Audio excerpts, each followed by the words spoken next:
Hello, some life unfiltered moments here. I'm feeling inspired. Gotta be real honest. I was just listening to Wicked, Defying Gravity. I love the theatrical version. One of my favorite things to do is sing it in my car by myself, but I did have a moment this year where I got to sing this song with my friend Craig, and I'm so grateful to have done so many amazing things this year, like go to Spain and go to the Grand Canyon and go to Lake Michigan in the near end summer. And one of my favorite moments was singing Defying Gravity with my friend Craig in our other friend's apartment while we were making vision boards and collaging. So there's that. But as I was driving and singing this song on my way home, I was reflecting as well because, y'all, I get like really choked up in the middle of this song when she's talking about, like, when she sings, so if I'm flying solo, at least I'm flying free. I was reflecting because I had therapy today, and it was a graduation of sorts because I am grateful to no longer be in crisis, and the reasons that I originally started going to therapy 7 years ago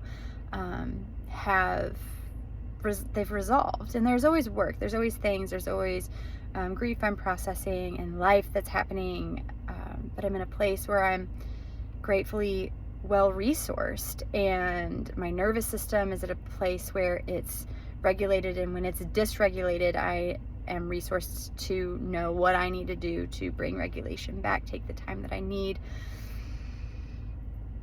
But as I was thinking about that, because I'm as needed with therapy at this moment, right? I heard that line in that song, if I'm flying solo, at least I'm flying free. When I started going to therapy, I felt so alone. Therapy, that space, was one of the only spaces where I felt like I could actually say my truth out loud.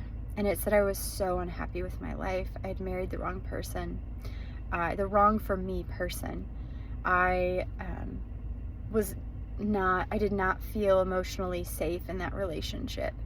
I was at a crossroads. I was also starting to meet other people who I did feel more myself with, but they weren't the people that I had surrounded myself with on the regular. And I was able to say a lot of what I needed to say in that safe space, which is why I'm partly so dedicated to creating safe spaces for people, because I know for me, the times in my life when I needed to say what I needed the most, I didn't have access to those spaces, and I also didn't even know what they fully meant. I didn't know it was possible to have a safe enough space to say, I've made these big decisions, I've created the life that I was supposed to or that I wanted to, and now I'm really fucking unhappy.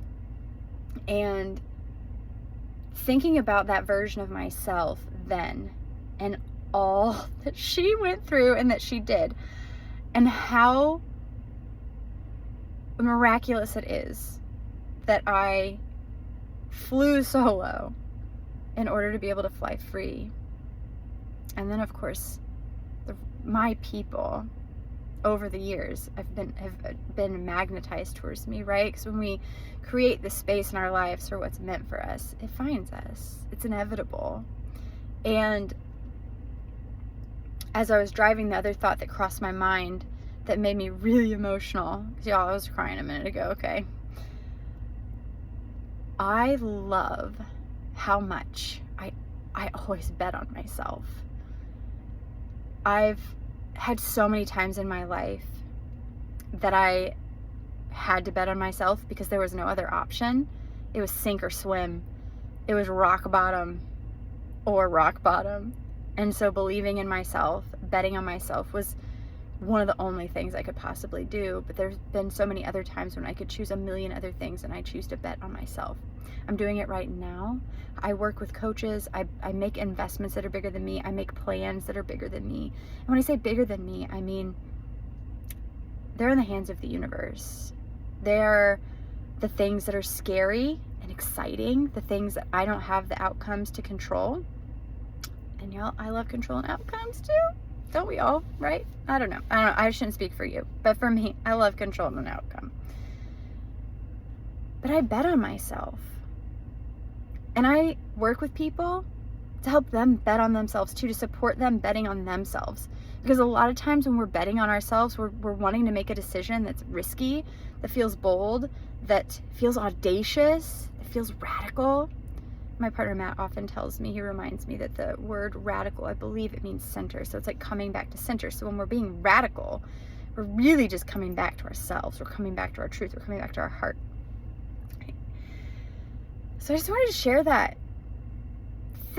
One, look at where you are now.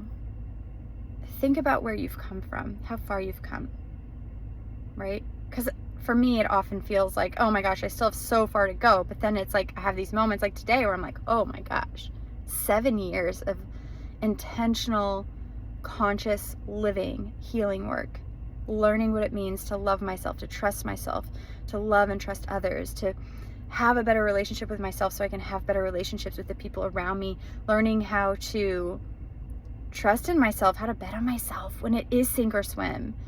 Because all of life is not these high summits and these low depths. It's usually somewhere in between. But we oscillate between the two. And we go through seasons of our life where we are at the summit or we are at the depth in different ways. And we become more resourced over time. Thank you for being here. Thank you for listening. If you haven't seen Wicked, I recommend it. Defying Gravity, also a pro move. And if you can find a friend to sing it with you, even better. If you have thoughts, questions, want to learn more about what that time period in my life looked like, I'd be happy to answer any specific questions. So until next time.